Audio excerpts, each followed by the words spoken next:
Précis de théologie ascétique et mystique de Tancret. Deuxième partie, chapitre 1. Troisièmement, les caractères généraux de la méditation des commençants. Nous avons déjà dit que la méditation des débutants est surtout discursive et que le raisonnement y domine, tout en laissant une certaine place aux affections de la volonté. Il nous reste à exposer premièrement sur quel sujet il médite ordinairement, deuxièmement quelles difficultés il rencontre. Premièrement, sur quel sujet méditent les commençants ?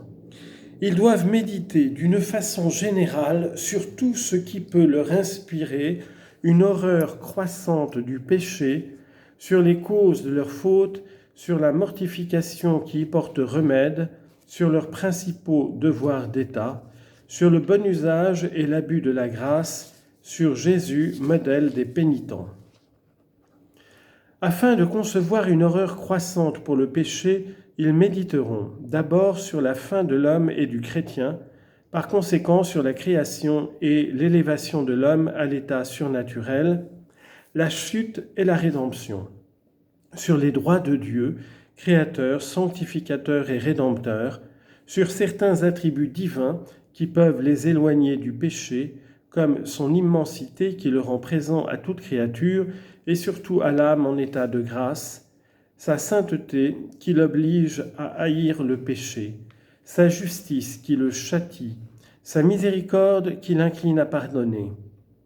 Toutes ces vérités en effet tendent à nous faire fuir le péché, le seul obstacle à notre fin, l'ennemi de Dieu, le destructeur de la vie surnaturelle que Dieu nous a donné comme la grande marque de son amour et que le Rédempteur nous a restitué au prix de son sang.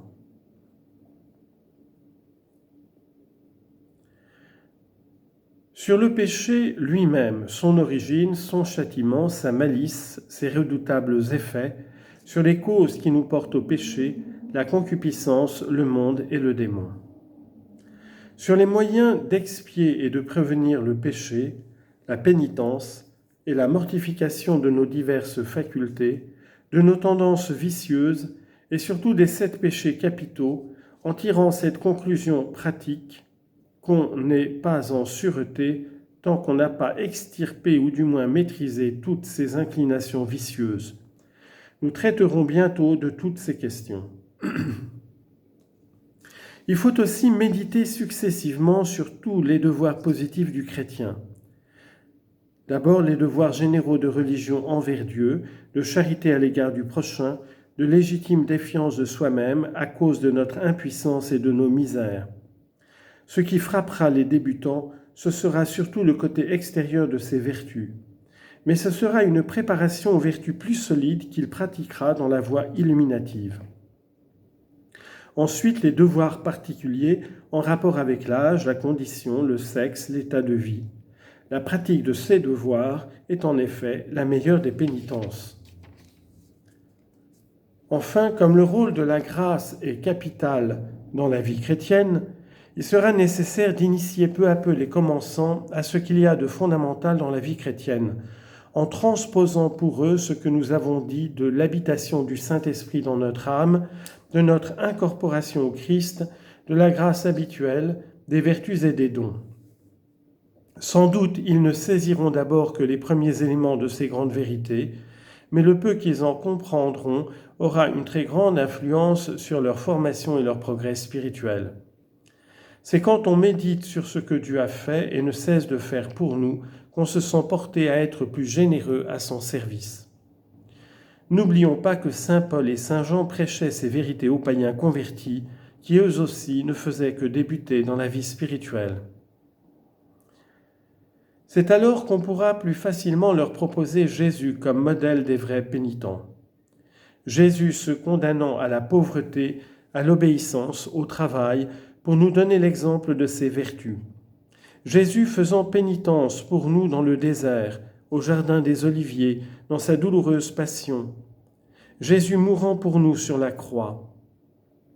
Cette série de méditations que l'Église nous présente chaque année dans sa liturgie aura l'avantage de faire pratiquer la pénitence en union avec Jésus-Christ, avec plus de générosité et d'amour, et par là même avec plus d'efficacité. Les difficultés que rencontrent les débutants. Les difficultés spéciales que les commençants trouvent dans la méditation viennent de leur inexpérience, de leur manque de générosité et surtout des nombreuses distractions auxquelles ils sont sujets. À cause de leur inexpérience, ils sont exposés à transformer leur méditation en une sorte de thèse philosophique ou théologique ou en une sorte de sermon qui se font en eux-mêmes. Sans doute ce n'est pas là du temps perdu, puisque malgré tout, cette façon de méditer les fait penser aux grandes vérités et affermit leurs convictions. Toutefois, ils en retireraient plus de profit s'ils procédaient d'une façon plus pratique et plus surnaturelle. C'est ce que leur enseignera un bon directeur. Il leur fera remarquer, d'abord, que ces considérations pour être pratiques doivent être plus personnelles, s'appliquer à eux-mêmes, être suivies d'un examen pour voir où ils en sont de la pratique de ces vérités et ce qu'ils peuvent faire pour en vivre dans le courant de la journée. Ensuite, que ce qu'il y a de plus important dans leur raison, ce sont les actes de la volonté, actes d'adoration, de reconnaissance et d'amour à l'égard de Dieu, actes d'humiliation, de contrition et de bons propos par rapport à leurs péchés, actes de demande pour obtenir la grâce de se réformer, résolution ferme et fréquemment renouvelée de mieux faire pendant toute la journée. Ensuite, leur manque de générosité les expose à se décourager. Quand ils ne sont plus soutenus par les consolations sensibles que Dieu leur avait gracieusement octroyées pour les attirer à lui au début, les difficultés, les premières sécheresses les rebutent. Et se croyant abandonnés par Dieu, ils se laissent aller au relâchement. Il faut donc leur montrer que ce que Dieu nous demande, c'est l'effort et non pas le succès, qu'il y a d'autant plus de mérite à prier qu'on persévère dans la prière, malgré les difficultés qu'on y éprouve, et que Dieu se montrant si généreux à notre égard, c'est une lâcheté que de reculer devant l'effort. Ce langage sera tempéré par beaucoup de douceur dans la manière dont on rappellera ces vérités, par des encouragements très paternels. Mais le plus grand obstacle vient des distractions. Comme au début, l'imagination, la sensibilité et les attaches sont loin d'être maîtrisées, les images profanes et parfois dangereuses, les pensées inutiles et les divers mouvements du cœur envahissent l'âme au moment de la méditation. Ici encore, le rôle du directeur est capital.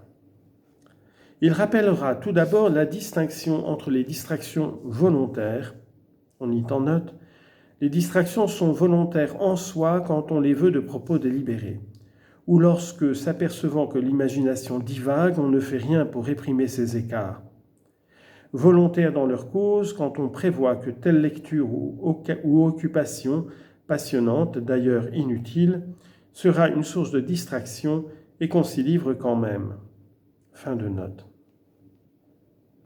Et celles qui ne le sont pas, et invitera son dirigé à ne s'occuper que des premières, pour en diminuer le nombre.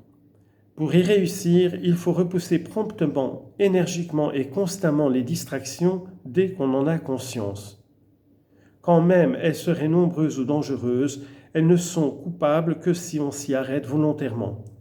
Faire effort pour les repousser est un acte très méritoire. Si 20 fois elles reviennent à l'assaut et si 20 fois nous les repoussons, ce sera une excellente oraison, beaucoup plus méritoire que celle où, soutenue par la grâce de Dieu, nous en avons eu fort peu.